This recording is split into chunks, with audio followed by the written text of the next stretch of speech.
Hello everyone, today I would like to read out the sixth chapter titled How Far Can She Go for a Story? From my manuscript, The World Called Him a Monster. This is a fictional story. All characters, places, and events are based on imagination. Any resemblance to real person, living or otherwise, is purely coincidental. I'd like to read out the story. Avantika was a mother and a wife too. She wanted to get over her fears, not for the world but for herself, to bring peace into her own mind. She made peace with the inner turmoil of being a wife and a mother, and then she stepped into another role, a role that began when she met the man on the screen.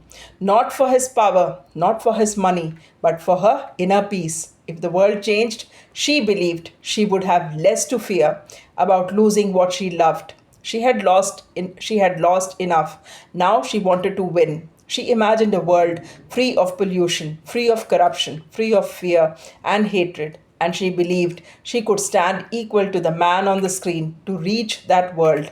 There were millions, hungry, cold, and homeless, and she believed resources were being wasted on destruction.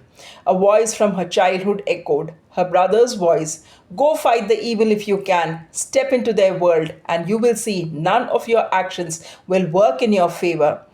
They will finish you in no time. She remembered herself as a child telling her brother, I can do it, Amar. If I were the hero or heroine, I would not kill the antagonist. I would make friends with them. She thought if her brother could see her now, he would have stopped her long before the antagonist ever could. The journey was deeply uncomfortable for her. Not something she was enjoying, but something she was enduring for meaning. The mind game of a new identity had begun, but she created another character, a version of herself inside her story, a character who would become his partner, to see if a villain could become a hero. The character woke up one morning. She dressed carefully, choosing the best clothes she had. She applied makeup and sat before her laptop, the still image waiting. She switched her role from healer to partner. The villain looked at her in surprise. She felt his heart understood her, and her mind understood him. He smiled, and he began sharing his pain. She cried with him and said, Give me your pain. I have left everything just for you. I want to be part of your life. I want control of your life. He accepted her as his wife. That night, she asked him for a wedding gift. I am willing to die for you. In my presence, the world cannot touch you, but give me one thing. Give me control of your finances and also your life. He agreed, and in that imagined world, love and power merged into a single illusion of peace.